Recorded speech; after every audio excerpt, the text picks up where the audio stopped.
KTV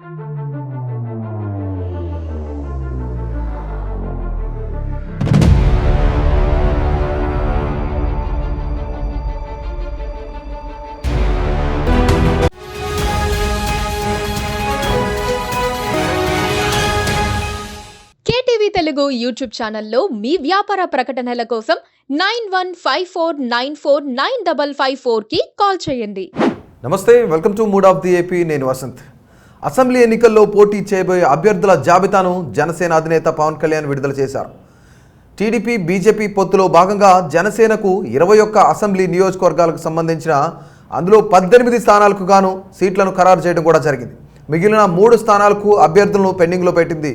ఈ 3 స్థానాల్లో పోటీ ఎక్కువగా ఉండటంతో అభ్యర్థుల ఎంపికను హోల్డ్లో పెట్టినట్లు కూడా తెలుస్తోంది. ఇక జనసేన చీఫ్ పవన్ కళ్యాణ్ పోటీ చేయబోయే స్థానంపై ఎట్టకేలకు కొంతమేర ఉన్న ఉత్కంఠ వీడిందనే చెప్పుకోవచ్చు. ఇక పిఠాపురం అసెంబ్లీ స్థానం నుండి పోటీ చేస్తానని పవన్ కళ్యాణ్ స్వయంగా ప్రకటించినప్పటికీ బీజేపీ ఆదేశిస్తే కనుక ఎంపీగా పోటీ చేస్తానని చెప్పడంతో ఆయన పోటీపై సస్పెన్స్ నెలకొంది. ఈ క్రమంలోనే జాబితాలో అధికారికంగా పవన్ పోటీ చేయబోయే స్థానాన్ని జనసేన ప్రకటించింది.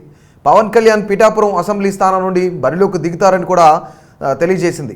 ఇక మనం ఒకసారి చూసుకున్నట్లయితే ఇప్పటి వరకు ఈ 18 నియోజకవర్గాలకు సంబంధించిన అభ్యర్థులు ఎవరెవరు ఎక్కడి నుంచి పోటీ చేస్తున్నారు అనేది మనం చూసుకున్నట్లయితే పిఠాపురం నుంచి పవన్ కళ్యాణ్ పోటీలో ఉంటారని కూడా అధికారికంగా ప్రకటించారు. అలాగే నెల్లిమర్ల లోకం మాధవి, అనకాపల్లి కొడతాల రామకృష్ణ, రాజానగరం బత్తుల బలరామకృష్ణ, తెనాలి నుంచి నాదెండ్ల మనోహర్, నిడదవోలు నుంచి కందుల దుర్గేష్, పెందుర్తి పంచకర్ల రమేష్ బాబు, ఎలమంచిలి విజయ్ కుమార్, పి గన్నవరం సత్యనారాయణ, రాజోలు దేవవరప్రసాద్, భీమవరం పులపర్తి ఆంజనేయులు, తాడేపల్లిగూడెం బొలిశెట్టి శ్రీనివాస్, ఉంగుటూరు ధర్మరాజు, నర్సాపురం బొమ్మిడి నాయకర్, తిరుపతి ఆరణి శ్రీనివాసులు, రైల్వే కూడూరు ఎరమల భాస్కరరావు, పోలవరం చిర్రి బాలరాజు, కాకినాడ రూరల్ పంతం నానాజీ.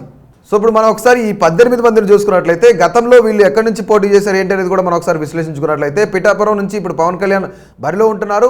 ఆయన గతంలో అలాగే గతంలో గాజువాక అలాగే భీమవరం నుంచి కూడా ఆయన పోటీ చేసిన పరిస్థితి ఉంది. 2 సార్లు కూడాను అక్కడి నుంచి ఓడిపోయిన పరిస్థితి నెలకొంది. ఇక నెల్లిమర్లకు సంబంధించి లోకం మాధవి ఈసారి గట్టి పోటీ ఇచ్చే అవకాశం కనిపిస్తుంది. నెల్లిమర్ల డెఫినెట్లీ విజయం సాధిస్తామని కూడా చాలామంది భావిస్తున్న పరిస్థితి ఉంది. ఇక అనకాపల్లికి సంబంధించి కొడతాల రామకృష్ణ, ఆయన గతంలో వైసీపీలో ఉన్న వ్యక్తి, వైసీపీ నుంచి జనసేనకు వచ్చిన పరిస్థితి అయితే నెలకొంది. ఈసారి కూడా అనకాపల్లి ఇప్పుడు ప్రస్తుతానికైతే అనకాపల్లి పార్లమెంట్కి సంబంధించి వైఎస్ఆర్సీపీ ఇప్పటికీ కూడాను ఎంపీ అభ్యర్థిని ప్రకటించిన పరిస్థితి అయితే లేదు. ఇక బత్తుల బలరామకృష్ణ రాజానగరం నుంచి పోటీ చేస్తున్నారు. ఇక తెనాలి నుంచి నాదెండ్ల మనోహర్, ఈయన గతంలో కూడాను తెనాలి నుంచి పోటీ చేసిన పరిస్థితి ఉంది. గతంలో పోటీ చేసినప్పుడు 3వ స్థానానికే పరిమితమై ఉన్నారు. ప్రస్తుతానికైతే అక్కడ అన్నాబత్తుల శివకుమార్ ఎమ్మెల్యేగా ఉన్నారు. ఆయన గతంలో గెలిచారు. ఇప్పుడు ప్రస్తుతానికి ఆయనకే మళ్ళీ టికెట్ కూడా కేటాయించడం కూడా జరిగింది. అలాగే గతంలో చూస్తున్నట్లయితే ఆలపాటి రాజా అంటారు, ఆయన టీడీపీ తరఫున బరిలో ఉన్నాడు. 2019లో ఆయనకు 2వ స్థానం కూడా రావడం జరిగింది అప్పుడున్న ఎలక్షన్స్లో. ప్రస్తుతానికైతే ఇక ఈసారి టీడీపీ జనసేన బీజేపీ పొత్తులో భాగంగా తెనాలిలో మంచి టఫ్ ఫైట్ ఉండే అవకాశం కూడా కనిపిస్తుంది. ఇక నిడదవోలు నుంచి కందుల దుర్గేష్ చాలా బలమైన వ్యక్తి, ఈసారి నువ్వా నేనా అన్నట్లు ఉంటుంది. కానీ ఇక్కడ టీడీపీ అలాగే బీజేపీ ఓట్ బ్యాంక్ అయితే చాలా కీలకంగా ఉండే అవకాశం ఉంది. మరొక నియోజకవర్గం కూడాను అట్లానే ఉండే అవకాశం ఉంది. పెందుర్తి చూసుకున్నా సరే పంచకర్ల రమేష్ బాబు కూడాను అలానే ఉండే అవకాశం ఉంది.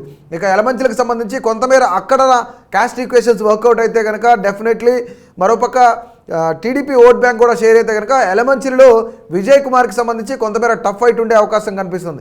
ఇక పి గన్నవరం ఎస్సీ రిజర్వ్డ్ నియోజకవర్గం ఇంతకుముందు గతంలో ఇది టీడీపీకి కేటాయించాలని చూశారు.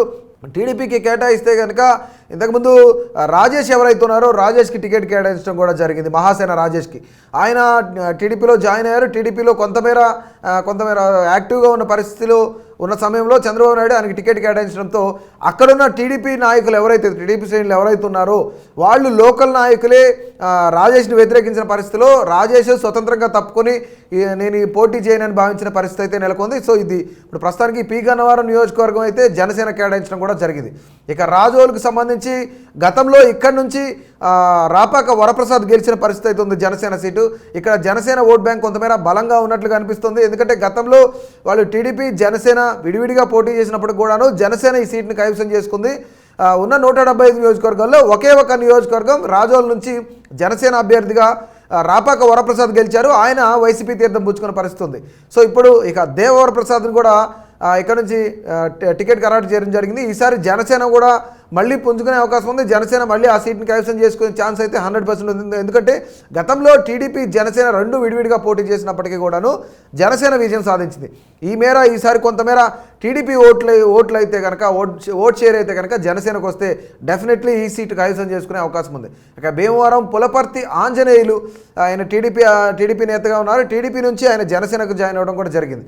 జనసేనకు రావడంతో ఆయనకు ఆ యొక్క టికెట్ని కూడా జనసేన అధినేత పవన్ కళ్యాణ్ అఫీషియల్గా కూడా ప్రకటించడం కూడా జరిగింది. ఇంకా ఏంటంటే ప్రస్తుతానికి అక్కడున్న గ్రంథి శ్రీనివాస్ మీద కొంతమేర వ్యతిరేక కానీ యాంటీ ఇన్కంబెన్సీ ఓటు కానీ ప్రభుత్వ వ్యతిరేక ఓటు కానీ టీడీపీ జనసేన బీజేపీ కూటమికి పడే అవకాశం కనిపిస్తోంది. ఇక తాడేపల్లి గూడానికి సంబంధించి బొలిశెట్టి శ్రీనివాస్ గతంలో కూడా ఈయన ఇక్కడ నుంచి పోటీ చేసి ఓడిపోయిన వ్యక్తి. ఈసారి కొంతమేర బీజేపీ కూడా కొంత అక్కడ బలంగా ఉండే అవకాశం ఉంది. కాబట్టి 2014లో బీజేపీ ఈ సీట్ని తీసుకుంది. కాబట్టి ఈసారి జనసేన టీడీపీ బీజేపీ కూడా బలంగా ఉండే అవకాశం కనిపిస్తుంది అక్కడ. ఇక ఉంగుటూరు ధర్మరాజు నరసాపురం బొమ్మిడి నాయకర్. గతంలో బొమ్మిడి నాయకర్కి మంచి ఓట్ షేరింగ్ వచ్చింది. నరసాపురం టికెట్ ఎలాగైనా సరే ఈసారి జనసేన కైవసం చేసుకోవాలని కూడా ఉర్రుతలుగుతుంది. ఎందుకంటే గతంలో దాదాపుగా ఆయనకు నాయకర్కి దాదాపు 40,000 ఓట్ల పైసలకు వచ్చిన పరిస్థితి అయితే అక్కడ నెలకొంది. ఇక తిరుపతి ఆరణి శ్రీనివాసులు కానీ ఇక్కడ నుంచి ఆరణి శ్రీనివాసులకి కొంతమేర సొంత పార్టీ నుంచే వ్యతిరేకత ఎక్కువైందని కూడా చెప్పుకోవచ్చు. ఎందుకంటే ఆయన నాన్ లోకల్ పరిస్థితిగా చెప్తున్నారు. నాన్ లోకల్కి టికెట్ ఇవ్వద్దని కూడా పవన్ కళ్యాణ్ చెప్పిన పరిస్థితి. ఎట్టకేలకు ఆరణి శ్రీనివాసులకు తిరుపతి టికెట్ ఫైనల్ చేయడం కూడా జరిగింది. ఇది బీజేపీ తీసుకోవాలని కూడా గతంలో చూసిన పరిస్థితి అయితే నెలకొంది. ఇక రైల్వే కోడూరుకు సంబంధించి యనమల భాస్కర్ రావు, పోలవరానికి సంబంధించి చిర్రి బాలరాజు గతంలో కూడా పోటీ చేసిన వ్యక్తి. ఆయన కొంతమేర ఓట్ షేరింగ్ ఒక 20,000 ఓట్ షేర్ అయితే వచ్చిన పరిస్థితి అయితే నెలకొంది. 20,000 వరకు ఓట్లు అయితే వచ్చినాయి. ఈసారి కొంతమేర టఫ్ ఫైట్ ఇచ్చినా సరే అక్కడ వైసీపీ అభ్యర్థులకే కొంత బలం చేకూరే అవకాశం కూడా కనిపిస్తుంది. ఇక కాకినాడ రూరల్కి సంబంధించి పంతం నానాజీ గతంలో పవన్ కళ్యాణ్ మొట్టమొదటిగా అనౌన్స్ చేసేటప్పటికీ కూడాను ఖచ్చితంగా నానాజీకి టికెట్ ఇస్తానని ఏది ఏమైనా సరే టికెట్ ఇస్తానని కూడా చెప్పిన పరిస్థితి ఉంది. కాకినాడ రూరల్లో కనుక దాదాపుగా టీడీపీ అలాగే బీజేపీ ఓట్లు అయితే కనుక కన్వర్ట్ అవ్వగలిగితే జనసేన ఈ సీట్ని ఖచ్చితంగా గెలిచే అవకాశం కూడా కనిపిస్తుంది. ఇక మరోపక్క పొత్తుల్లో భాగంగా బీజేపీ ఎంపీ అభ్యర్థులు కూడా లోక్సభ స్థానాలకు సంబంధించిన 6 అభ్యర్థులు కూడా ప్రకటించారు.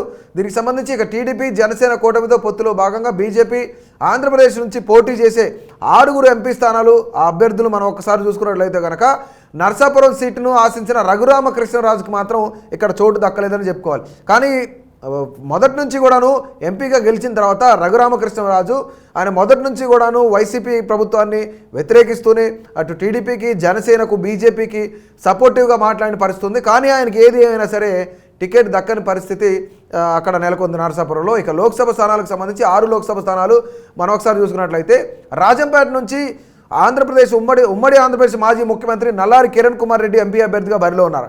ఇక రాజమండ్రి నుంచి గతంలోగానే దగ్గుబాటి పురంధేశ్వరి కూడా అక్కడి నుంచి పోటీ చేసే అవకాశం కనిపిస్తోంది. ఇక ఆవిడ పేరును కూడా అక్కడి నుంచి ఫైనల్ చేయడం జరిగింది. పార్టీ అధికారికంగా ప్రకటించింది.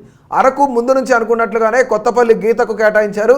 ఇక అనకాపల్లి సీఎం రమేష్ బాబు అంటే పొత్తులో భాగంగా టీడీపీ జనసేన బీజేపీ అభ్యర్థిగా అనకాపల్లి నుంచి సీఎం రమేష్ బాబుని ఖరారు చేయడం కూడా జరిగింది. ఇప్పటివరకు అక్కడ వైఎస్ఆర్సీపీ అనకాపల్లి ఎంపీ అభ్యర్థిని ఇంకా ప్రకటించిన పరిస్థితి లేదు. 24 ఎంపీ అభ్యర్థులు ప్రకటించారు కానీ మిగిలిన ఒక్క స్థానానికి సంబంధించి అనకాపల్లికి సంబంధించి అభ్యర్థులు ప్రకటించలేదు. ఇది కేవలం బీజేపీ జనసేన టీడీపీ కూటమి ఎవరినైతే ప్రకటిస్తారో వాళ్ళ కోసం వెయిట్ చేసినట్టు. లేదంటే కొంతమేర అక్కడ పోటీ కూడా నెలకొన్న పరిస్థితిలో ఇంకా అనకాపల్లి సీట్ని అయితే ఖరారు చేయలేదు వైసీపీ.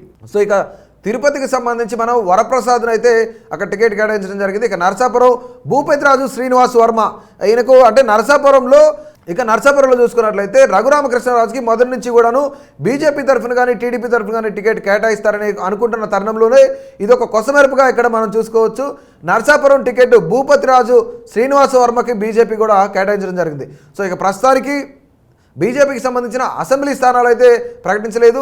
ఈ 6 లోక్సభ స్థానాలను అయితే ఫైనల్ చేయడం జరిగింది. ఈ 6 లోక్సభ స్థానాల నుంచి బీజేపీ ఎంత మేర గట్టెక్కుతుంది, కొంతమేర ప్రజల నుంచి విముఖత చూపుతుంది, ఎన్ని సీట్లు గెలుచుకునే అవకాశం ఉందో కూడా తప్పకుండా కమెంట్ చేయండి. అలాగే జనసేనకు సంబంధించిన 18 నియోజకవర్గాల్లో ఇప్పటికే అభ్యర్థులు ప్రకటించిన పరిస్థితి ఉంది.